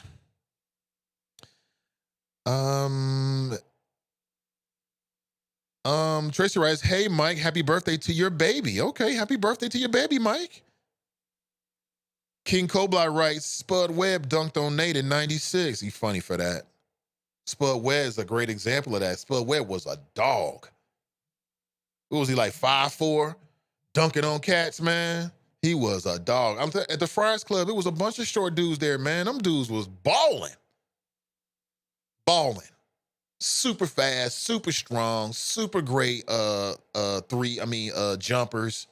So again, I don't ever get it twisted where I'm thinking that you can't be good in anything really because of your height. That's just not true. I don't believe that at all. I've seen quite the contrary. There's some really, really good ballers out there that are, just shorter. Good morning. Welcome to the show. Morning, Nathan. It's Kev on the field. What up, Kev? How's it going now, bro? I'm doing great. What's on your mind? Well, you brought up the Bengals. I'm wondering, man, what I keep thinking about is I think Jeff Burton could get Tracy Hunter out of jail. I think if we'd have called Jeff Burton, we would have got Tracy out in less than a day. You're right. There have been no negotiation, nothing. Not only would she have left, had everything expunged, everything would have been changed, Nathan, but she would have left with the county in her pocket. The entire county. I'm telling you. I think we should call him today and see if we can give her some retro pay for the days that she's been in jail and for the days that she should have been judged. Because I'm pretty sure he can get her, I don't know. What do you think? You think I'm thinking $100 million. Easy. Easy? Like with no work. Easy. Jeff Birding's a powerful man. The 32.5 or 34, it's 32.5, right? The 32.5 would be nothing. Snap your fingers, that's paid, no problem. We'll just take care of that for you. Hey Tracy, you leave with our condolences and our apologies. We just, whatever you need. Here's the key to the city. Man, these Bengals, man. I have been a Bengals fan as long as I have liked football. You hear me? And I can't. I'm sorry. I'm still a Bengals fan because I can't help it. I'm in Cincinnati, and that's kind of who I am. Loyalty is a mug, but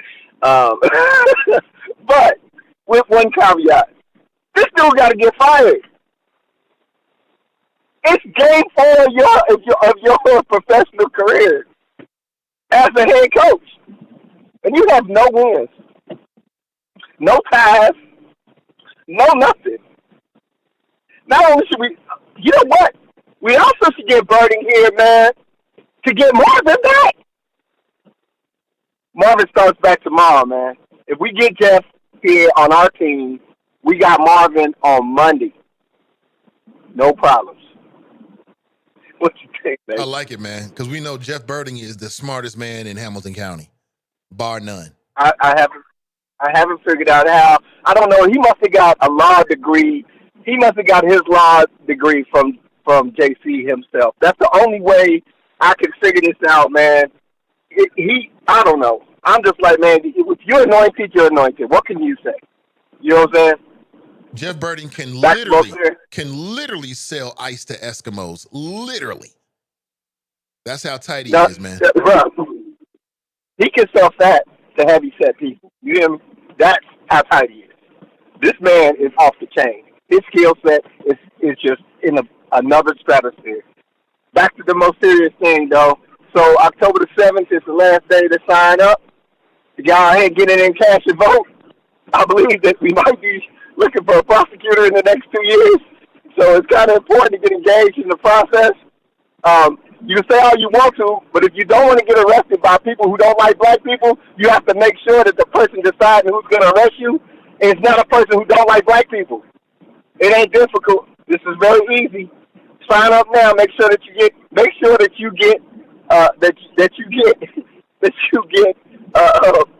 signed up now, and then make sure that you are signed up for 2020. Because if you say that you don't want this man, the Orange Assassin, to be the president, you can't do anything about it other than to vote. If you wait on the legislature to do it, they ain't gonna do it because Mitch McConnell, even though he said yesterday that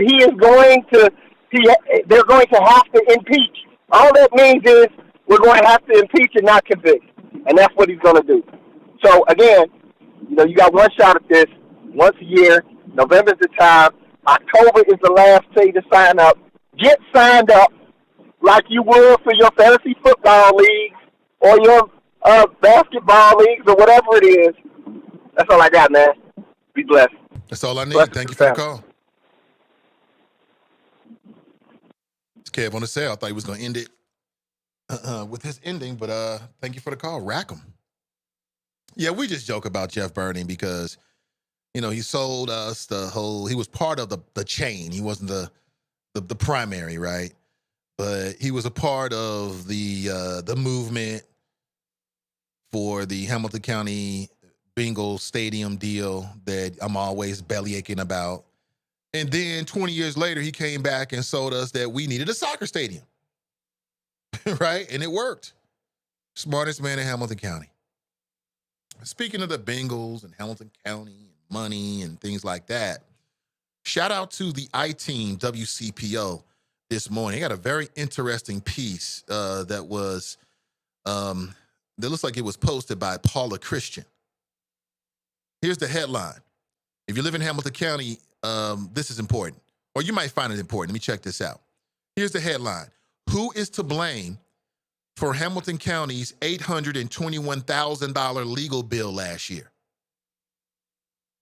As the political fight over a concert venue at the Banks drags into its fourth year, Hamilton County is paying hundreds of thousands of dollars more than it budgeted for its private attorney to help solve the dispute.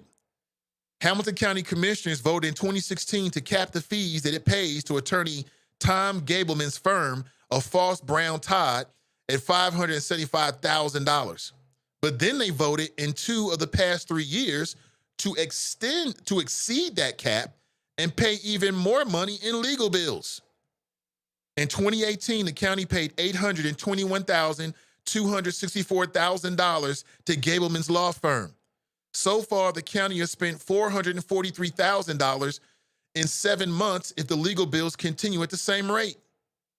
The county is on target to spend $759,000 in 2019. Quote, it hurts the taxpayer at the end of the day because they're the ones who are paying all of the bills. That's from the former Hamilton County Commissioner, Chris Monzel. We should have we should have had this music venue done and finished 2 years ago. Huh? Apparently, Gableman has been the attorney behind the riverfront development in Cincinnati for more than 20 years. He helped develop the Great American Ballpark, negotiate leases with the Cincinnati Bengals and General Electric, and bring life to the banks. Is that right? This is a quote from Gableman. It was a mud pit.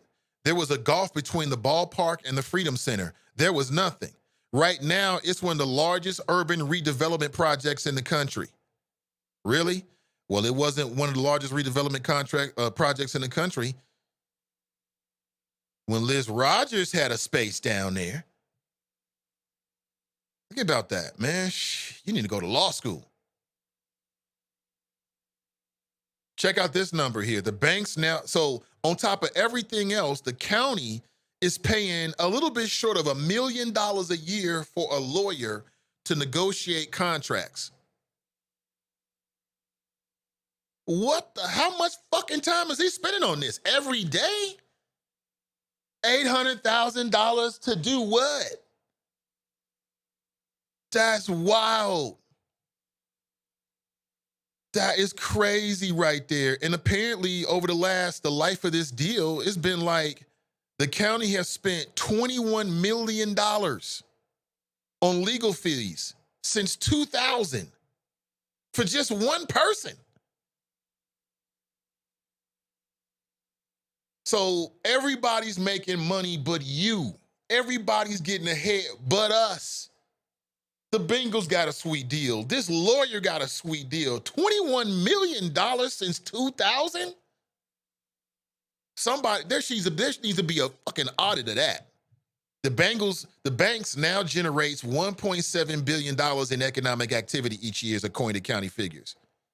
I need a breakdown because that don't even make sense to me. $1.7 million in economic activity. What does economic activity mean? Is that the sum total of everything that is bought and sold? What does that mean exactly? Gableman writes, that's jobs. That's people coming down here. That's people who are spending money. What kind of jobs? Selling hot dogs? Are these union jobs? Are these the kind of jobs you can work 20, 30 years and retire? No. Telling you, man, it's that flim-flam with the money. $1.7 billion in economic activity. Really? I need to see a breakdown. Like, how much of that is generated in terms of the sum total of the people that work at the banks? That's your vendors and things like that. Because thinking, if you're working at the venue itself, what kind of job are you working? You making big money down there? Oh, you rich?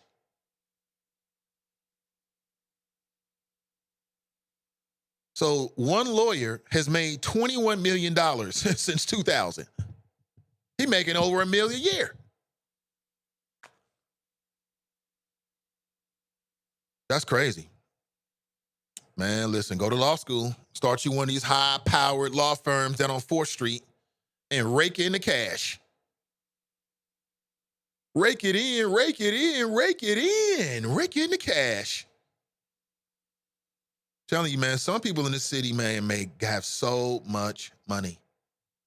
There's so many people with wealth in Cincinnati. It's not even funny.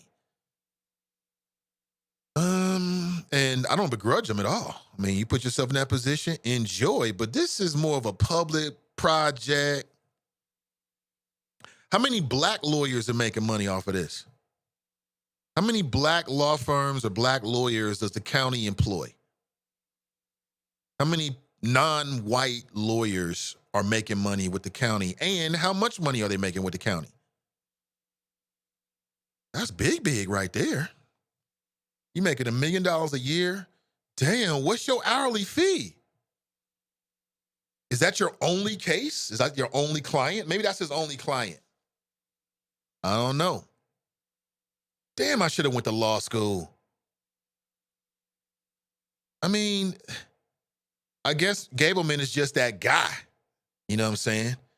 But surely there's some other folks that can do that work for cheaper. Nobody in the county's like, I think we can get this for $400,000 a year rather than $800,000 a year. Them commissioners don't mind signing them checks to spend that money, just like they did with Tracy Hunter. Prosecutor says, you know what? We need some money to continue prosecution. Sure. These Democrats. Sure. Go right ahead. Sure. Yeah. Yeah. Whatever you need. Oh, you need some money? You need some taxpayer money so you can get your personal lawyers to prosecute Tracy Hunter? Sure. How much you need? 500,000? Oh, sure. We'll give you 8. We'll give you 8. Meanwhile, back at the county, always bellyaching about how they don't have enough money. That is deep. I thought it out to you. Let me post the link here, copy. I'm going to paste this. You can check it out for yourself. That's, to me, it just begs more questions to me. And we just assume that that's what it costs. $800,000. Like, what is he really doing for $800,000 a year? Like, for real. He must be like the lawyer / architect. Hell, he even does the construction. He's out there making the deal and then breaking the concrete too. He must be doing it all. Damn. How do you put yourself in a position like that? And now they're about to build this concert venue on the banks. That should have been done a long time ago, but it is what it is.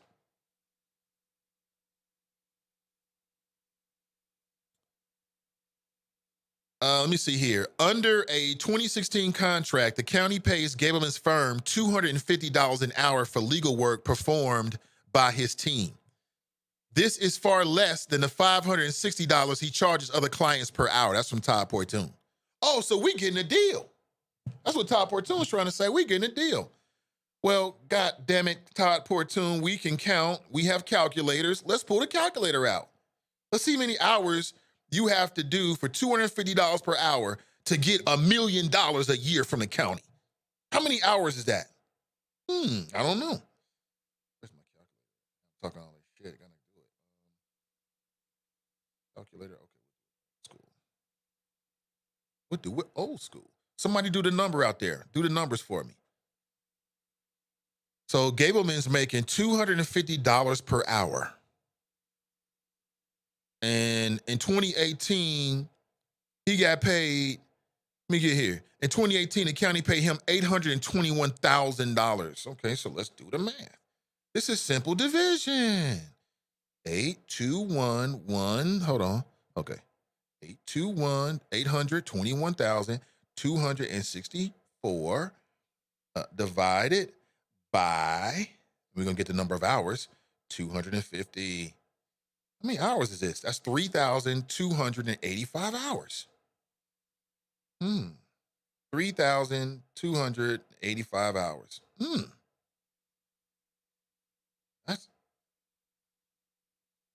That's quite interesting. Let me see. That right. How many hours did you work last year? So write that number down, somebody. 3,285. 40-hour work week times, we'll say 52 weeks in a year. Okay, so you got a 40-hour work week. There's 52 weeks in a year, which you know he ain't working no damn 52 weeks a year. You know that. Ain't no way that Gableman is making $800,000 a year and he working 52 weeks out of the year. I don't believe it. He taking time off for Christmas. He taking time off for Thanksgiving. Any fucking thing else he want to do. You know he is. So 40 times 52 equals, and I could be real off here. And if I am, then we'll have to recalculate later. Equals. Interesting. That shit don't compute. Short answer is shit. The shit don't compute, basically. Damn. And what do they mean by 1.7 billion in economic activity? You need to break that down for me. What do you mean by economic activity? What does that mean? Because for a lot of people, they'll be satisfied. Like, oh, $1.7 billion economic activity. Hooray, hooray, hooray. What is that? The Ferris wheel? Are they counting ticket sales, concession stand sales? What are they coming up with $1.7 billion in economic activity? They don't have that many stores down there. I don't even go to none of it. I mean, the last time I went to anything down there, was, and I'm not saying I never go down to the banks, but I was pissed off that stuff with Liz Rogers. Last time I went down there was for an event for the National Association of Black Journalists here in Cincinnati. They were down at Jefferson, whatever it's called, and I went down there. That was the last time I spent money on the banks, and I can't recall the time. I think the last time before that I was there at that Jefferson Social is what it's called. The time before that I was there, it was after an election. Other than that, I haven't been down there. So $1.7 billion in economic activity on the banks. There's nothing on the banks. You got, are they including GE? Are they including the fact that they've got some condos and apartments down there? Are they talking about parking as well? What exactly is that? And just because so what's the big deal? So what? Here's the other way of looking at it. So what if the banks generates $1.7 billion in economic activity and you still got all these divisions and basically separate and unequal living conditions throughout Cincinnati and Hamilton County? I mean, the banks generates $1.7 billion in economic activity each year, and you have motherfuckers homeless living near the banks, on the banks, under the bridges and byways and driveways. So what difference does it make?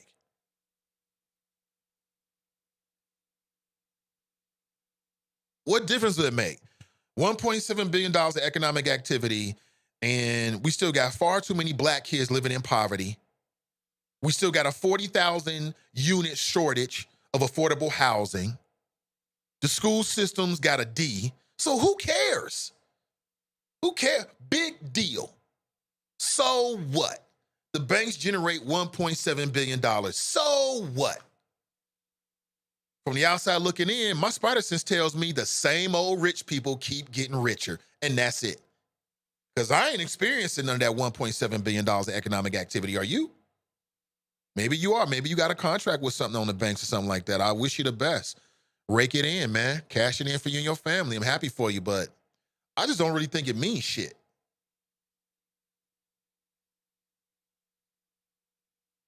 And stop talking about these low-paid jobs.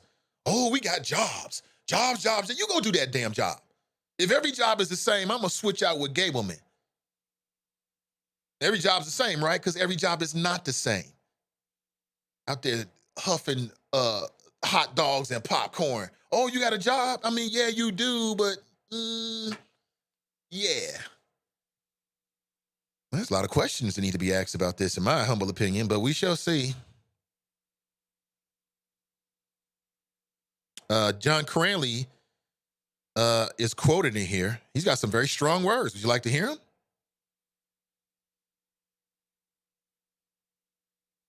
Quote, "It is patently absurd to blame me for their decisions.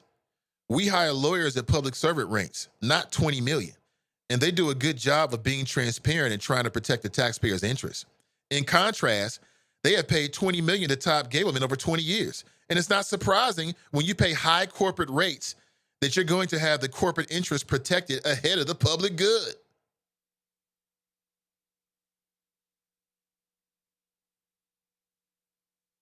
Here's a quote from Gableman. "I'm going to protect the interests of the taxpayers. I'm a taxpayer. My family's a taxpayer." Gableman, you just made 20 million. You're making $1 million a year. You're making more money than some of the bingo players. And they're putting their bodies on the line, talking about you represent the interests of the taxpayers. Maybe he is. Maybe the reason why he's saying that is because he's working with the county, what's being reported here. I haven't seen any numbers myself. But he's being paid less than what he normally would be. So for him, he's looking at it like, hey, I'm doing you a service. But I'm looking at it like there has to be a way to shave down the cost of that. That's crazy.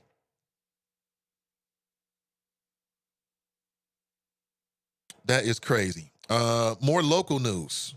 Got to talk about what's happening with SORTA. There was a big announcement yesterday. Shout out to Cam Hardy. Cam Hardy has been saying for a long time, and if you follow Cam Hardy on Instagram, not Instagram, but like Twitter or Facebook, there's a phrase that he uses a lot. And his phrase is, "We will be heard." Well, I saw Cam Hardy post something. He tweeted it that I think it was a tweet that I've never seen him post before. He said that this proves that we have been heard. That's different. That's different. Okay? So the Metro Board is going to pitch an 8% sales tax. I'm sorry, a 0.8% sales tax, a tax levy.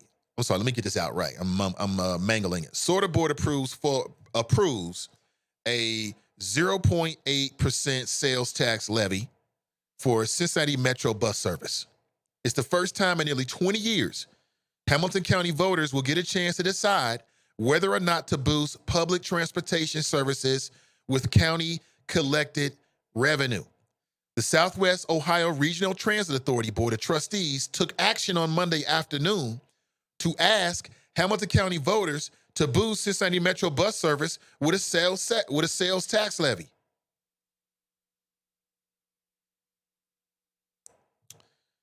And let me see here. Let me go on to Cam Hardy's Facebook page. Facebook. And read what he posted. You know, he's been leading the charge with this, with the Better Bus Coalition. Let's see here. Here it is. On his Facebook page, for the first time in nearly 20 years, county voters will get to decide whether or not to boost public transportation services with county collected revenue, which I just read. There's some images from the meeting that were last night. Here it is. It was on Facebook. So 17 hours ago, Cam Hardy posted this on Facebook. 3 years ago, we sounded the alarm. Now I lead a coalition that has single-handedly changed the conversation. Look at these pictures. This is the start of something special in Hamilton County. We will be heard. How about that? How about that? So maybe we're going to get a better bus system really soon. I don't know. Good morning to you. Mike Davis, sounds like the deal Trump got with no experience. TNT writes, Dieters could have used the Attorney General's office to get special prosecutors for free at no cost to taxpayers. He wasted our tax dollars to pay off his personal attorneys to convict an innocent woman only in Cincinnati. Yeah. Yeah. Like, I see people using the system to enrich themselves and their friends all the time. Nobody said anything about it. Nobody said anything about it. CG Dub writes, where's that mud pit? Wait, was there a bid put out before hiring this firm? I don't know.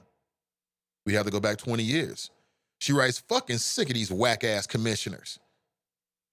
She writes, F you, Todd. Clue Magic writes, Sans. I think I read it already. That is quite interesting. Mike Davis writes, are we voting for Rucker or Davis? Well, has Fanon Rucker made it as an announcement? Let me go to Fanon Rucker's Facebook page and see what's up. He representing the Cocker firm. There it is.